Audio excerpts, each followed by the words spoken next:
Selamat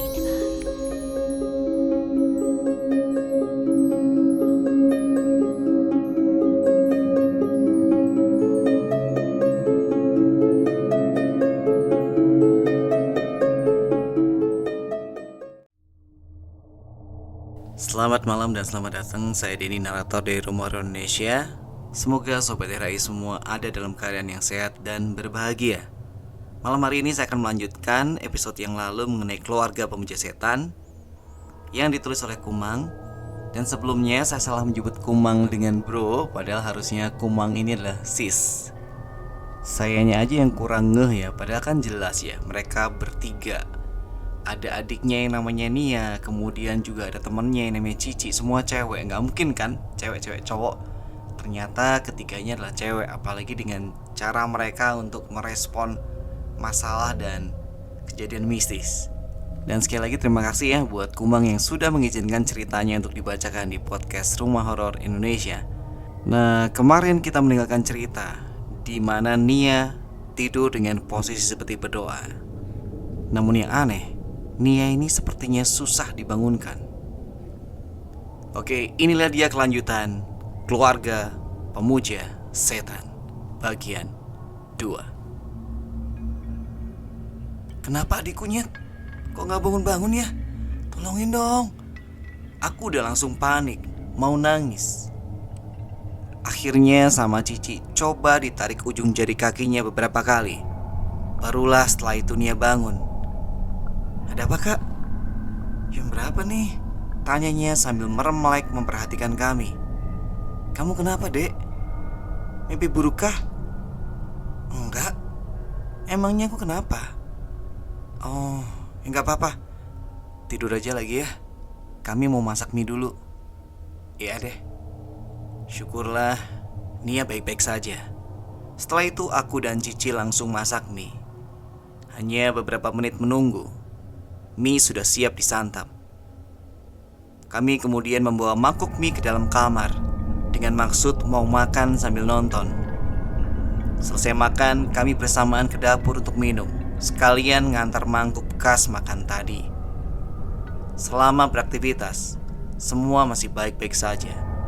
Tidak ada suara atau kejadian aneh lainnya, baik di dalam maupun di luar rumah. Tapi pada jam 11 malam, hampir jam 12-an, kami mendengar suara laki-laki seperti sedang ngobrol.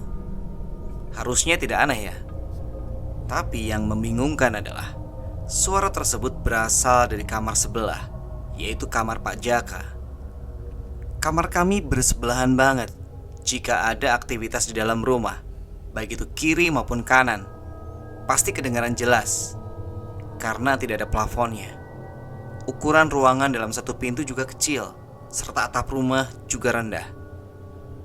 Jadi kalau orang sebelah jalan, ngobrol, atau melakukan aktivitas lain, suaranya seperti berada di dalam satu ruangan. Gambaran simpelnya seperti satu buah rumah yang hanya dibatasi sekat untuk dinding saja. Oke lanjut ya. Mendengar suara tadi, kami tentunya bertanya-tanya siapa yang ngobrol dengan Pak Jaka. Di rumah itu tidak ada laki-laki selain Pak Jaka. Hanya ada Pak Jaka seorang. Wah, aneh nih orang. Tapi setelah didengarkan lebih fokus lagi, suara tersebut tampaknya bukan sedang ngobrol dengan seorang, melainkan komat kamit, baca mantra. Kami menyimpulkan demikian karena nada suaranya saat mengucapkan kata per kata sangat datar, dan kalimat yang diucapkan juga tidak jelas. Kalau orang yang ngobrol itu kan pasti ada nada dan bermaksud memberi pertanyaan atau jawaban. Nah ini enggak. Nadanya datar aja. Tapi yang diucapkan panjang dan langsung nyambung dengan kalimat berikutnya. Sayangnya kami tidak bisa mendengar dengan jelas setiap kata yang diucapkan. Kami menduga jangan-jangan Pak Jaka sedang melakukan suatu ritual yang mengarah ke hal negatif atau jahat.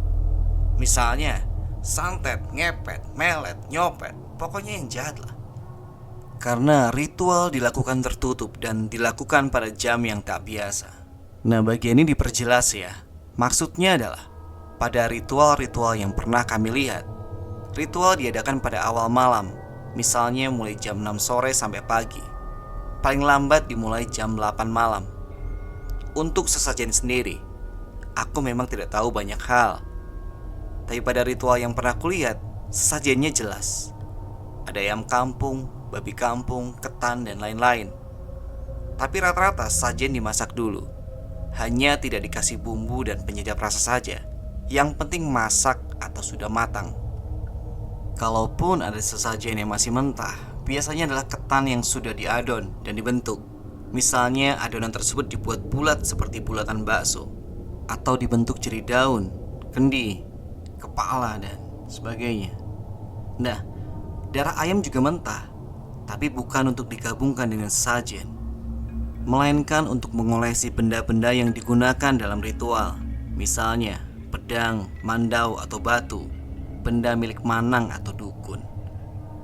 Namun dalam ritual yang dilakukan Pak Jaka sangat berbeda, sehingga kami bisa menebak apa tujuan dari ritual tersebut.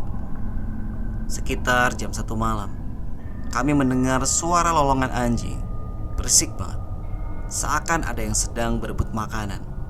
Suara itu berasal dari luar rumah, tepatnya di sekitaran depan kontrakan kami. Kehebohan itu berlangsung cukup lama. Selang beberapa menit, kami mendengar suara lain, yaitu suara benda seperti seng yang menyentuh semen atau bebatuan.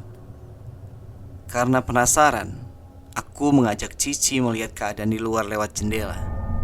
Awalnya kami tidak melihat ada gerak-gerik yang aneh di luar, termasuk anjing yang suaranya masih berisik. Suaranya masih ada ya, tapi tidak nampak wujudnya. Padahal suaranya masih ada di sekitaran kontrakan. Tapi kami melihat ada piring seng yang tadi ada di depan pintu Pak Jaka, kini sudah diletakkan di bawah jendela kami, lengkap dengan sesajen aneh tadi. Sialnya, kami tidak sadar kalau ada yang memperhatikan dari jarak dekat. Kami baru sadar setelah kurang lebih 5 menit berdiri di depan jendela, karena kami kelamaan memperhatikan ke sekitar kami. Kami melihat sosok makhluk berkepala anjing, bertaring seperti taring harimau, tapi taringnya agak panjang, berbulu hitam lebat dengan bola mata yang merah. Makhluk itu sedang berdiri di dalam bangunan rumah terbengkalai di depan kontrakan, melihat ke arah kami berdua. Posisinya hanya berjarak 2-3 meter dari pintu kami. Tingginya sekitar 150-160 cm. Apa itu, Nyet? Anjing kah? Tanyaku syok banget, langsung terduduk lemas di lantai. Astaga Tuhan, apa itu tadi ya? Kayak anjing tapi kakinya 2. Lebih besar dan tinggi dari anjing, saut Cici sambil mengatur posisi duduk bersandar di pintu kamar.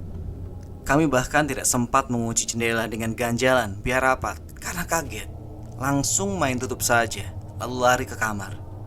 Untungnya Cici ingat mengunci pintu kamar, khawatir jika makhluk tadi masuk ke dalam rumah. Suara dari kamar Pak Jaka juga masih terdengar, tapi lama-kelamaan suaranya mengecil sampai akhirnya berhenti dan senyap. Situasi menegangkan dan menakutkan ini tentulah kami kaitkan dengan Pak Jaka, karena buktinya jelas, yaitu piring sajian di luar sana. Untuk apa diletakkan di bawah jendela kami? Kenapa Pak Jaka sampai melakukan hal semacam itu? Padahal kami tidak pernah menyinggol mereka loh. Tegur sapa saja tidak pernah, apalagi berantem heboh. Kok tiba-tiba didukunin? Dan hal itu dilakukan secara terang-terangan. Bodohnya, kami tidak kepikiran untuk fotoin sesajen tadi.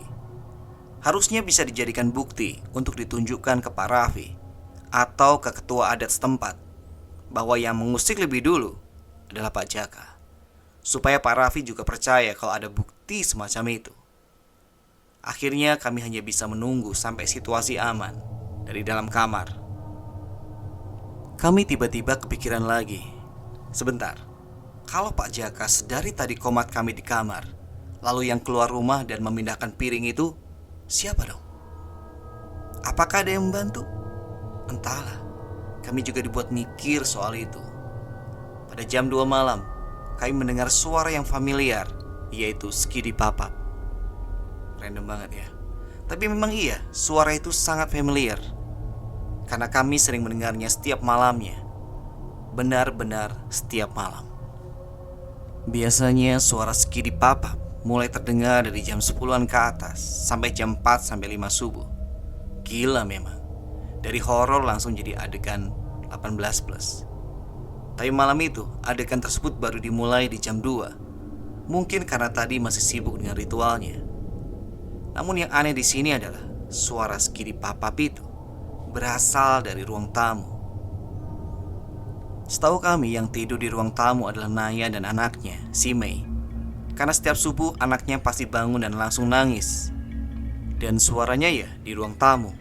Dari tempat parkir motor juga kelihatan jelas. Pakaian yang sering digunakan Naya digantung dan ditata rapi di sudut ruang tamu. Termasuk kasur. Ada kelampunya juga di ruang tamu. Nah, biasanya adegan 18+ itu akan dijeda atau di pause dulu sampai si Mei diam dan tenang. Kemudian lanjut lagi sampai jam 4 atau 5 subuh. Nah, pertanyaannya, siapa yang sedang berbuat demikian? Jika adegan dewasa itu dilakukan Pak Jaka dan Bu Sima istrinya, lalu kenapa si Mei ditinggal gitu saja di ruang tamu? Selain merusak momen, kasihan juga si Mei-nya, jadi sering kebangun kaget. Tapi jika bukan dilakukan dengan istrinya, masa iya dengan Naya anaknya? Tapi kalau benar dengan Naya, lah, masa emaknya tidak menyadari hal itu selama berbulan-bulan, setiap malam pula? Atau kalau yang melakukan adegan tersebut memang Naya, tapi bukan dengan Pak Jaka, lah terus sama siapa? Ingat ya, tidak ada laki-laki di situ selain Pak Jaka. Tapi ya sudahlah, terserah siapa dan siapa yang berbuat apa. Yang membuat terganggu cuma suaranya saja. Nah, kalau kayak gini masih bisa ditoleransi lah. Tapi kalau udah main dukun-dukunan, gimana jadinya nih? Masalahnya kami bukan ahli dalam ilmu perdukunan atau semacamnya. Sejak kecil juga taunya nonton film horor aja. Nggak tahu gimana caranya melawan dukun. Kebetulan kami tidak berminat mempelajarinya. Tapi setidaknya kami bisa menangkis. Kami hanya bisa mendengar desahan demi desahan dari sebelah sambil menunggu pagi tiba. Tapi kami ketiduran sampai jam 7 pagi. Karena kurang tidur, Cici sampai izin tidak masuk kerja ke kakak sepupunya. Sedangkan jam kerjaku masih lama. Kebetulan masuk kerja sore. Pada jam 7 setelah kami tadi bangun, langsung cuci muka, gosok gigi, lalu ngopi-ngopi cantik di ruang tamu. Kami ingat dengan sesajen aneh malam tadi. Tapi setelah dicek, piring itu sudah pindah ke depan pintu Pak Jaka. Piring itu sudah kosong. Entah kemana sesajen di dalamnya. Apakah dibuang atau beneran ada yang memakannya? Namun baik lagi, kami tidak tahu harus berbuat apa. Mikir mau pindah aja daripada main dukun-dukunan. Lebih aman main masak-masakan. Tapi nyari tempat tinggal baru tidaklah mudah. Harus dilihat juga lingkungannya bagaimana, orangnya bagaimana. Banyak hal yang harus diperhatikan sebelum memilih untuk ditempati. Sambil nyari info kontrakan baru, kami masih tinggal di kontrakan ini. 3 hari kemudian tetangga sebelah heboh. Sekitar jam 6 pagi, ada tetangga lain yang berbondong-bondong mendatangi keluarga Pak Jaka. Karena penasaran, aku bertanya ke seorang ibu yang baru saja keluar dari rumah Pak Jaka. Ada apa, Bu? Tumben di sebelah ramai. Pak Jaka, Dek. Tadi subuh ditabrak orang pakai motor depan gang masuk kita ini. Oh, parah, Bu? Ya parah. Tangan kirinya patah karena kebanting terus keseret di aspal. Intinya si ibu mengatakan kalau kondisi Pak Jaka cukup parah. Selain tadi tangan kiri yang patah, tulang di kaki kirinya juga geser. Mungkin patah juga kali ya. Tapi penjelasan si ibunya yang mungkin salah. Yang jelas Pak Jaka hanya bisa rebahan di tempat tidur. Dengan kepala, tangan dan kakinya sudah diperban. Si pengendara yang nabrak masih nginap di rumah sakit, kata saksi mata, tapi masih hidup. Setelah kejadian itu, suasana di sekitar kontrakan kembali normal, tenang dan nyaman. Karena Pak Jaka sudah jarang keluar rumah. Tak kenapa kami merasa tenang saja kalau tidak melihat wajah keluarga aneh ini. Pada bulan berikutnya kami memutuskan untuk pindah. Ogah lah kalau lanjut di situ, apalagi setelah didukunin. Ngeri. Sedikit info yang kami dengar bahwa katanya Pak Jaka dan keluarga diusir warga dari kampung karena dianggap aneh dan berbuat tak senonoh. Bahkan ada yang mengatakan bahwa Mei adalah anak dari hubungan gelap Naya dengan bapaknya, yaitu Pak Jaka. Ada yang mengatakan bahwa dulunya Naya memang pernah menikah, namun dicerai oleh sang suami setelah mengetahui Mei bukan anak kandungnya.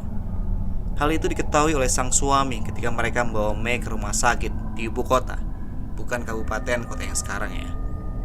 Intinya di rumah sakit sana mereka melakukan tes DNA, karena ketika hendak mendonorkan dana untuk Mei, golongan darahnya tidak cocok. Sang suami menganggap alat tesnya lah yang rusak, jadi memaksa untuk tes DNA, hanya untuk memastikan alat-alat yang digunakan di RS benar-benar berfungsi. Setelah dilakukan tes DNA dan mengetahui hasilnya, sang suami malah makin marah, karena ternyata hasil tes DNA, Mei bukanlah anak kandungnya. Loh, terus anak siapa? Timbullah kecurigaannya terhadap Naya. Akhirnya pihak keluarga sang suami menyarankan semua anggota keluarga yang laki-laki untuk tes DNA. Dan hasilnya, Pak Jaka lah ayah kandung dari Mei. Endingnya jelas, Naya ditalak. Loh, kok suaminya tidak mengetahui hal itu? Karena suaminya bekerja sebagai pendulang emas, jadi jarang di kampung dan pindah-pindah lokasi. Sang suami tahu si Mei sakit juga 2 hari kemudian, karena di lokasi tempat suaminya bekerja tidak ada sinyal. Begitu masuk ke titik yang dapat sinyal, ada pesan yang masuk bahwa Mei sakit. Makanya sang suami pulang dan bergegas menyusul Naya dan keluarga ke rumah sakit dengan naik bis. Demi menyembunyikan aib tersebut, keluarga Naya menutupi diri dari warga. Lama-kelamaan ada warga yang curiga. Ini kenapa kok keluarga Pak Jaka jadi jarang buka pintu ya? Lakinya Naya kok juga gak pernah kelihatan datang menemui Naya dan anaknya. Emangnya gak kangen anak? Nah, warga yang kepo mulai nyari tahu ada apa dengan keluarga Pak Jaka, dan akhirnya mengetahui fakta yang sebenarnya dari kerabat mantan suami Naya. Karena hal itu, warga sepakat untuk mengusir keluarga Pak Jaka dari kampung. Bahkan warga di kampung tetangga juga tidak mau menerima keluarga ini.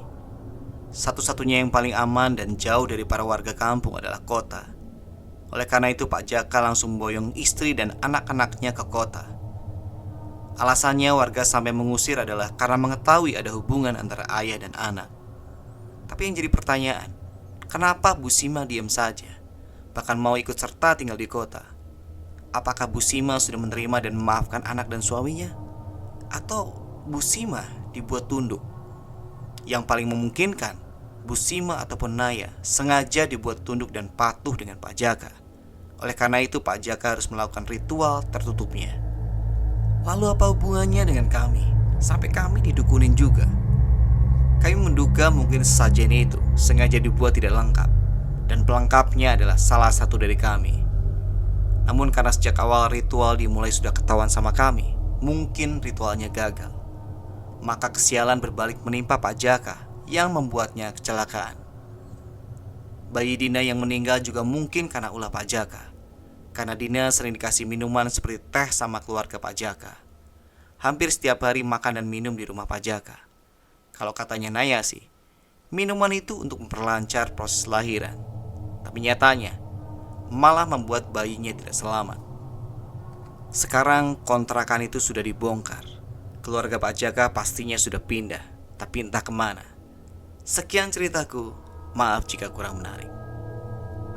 Ya Sobat RHI, itulah akhir dari cerita keluarga pemuja setan. Semoga kalian terhibur, sampai ketemu di cerita berikutnya.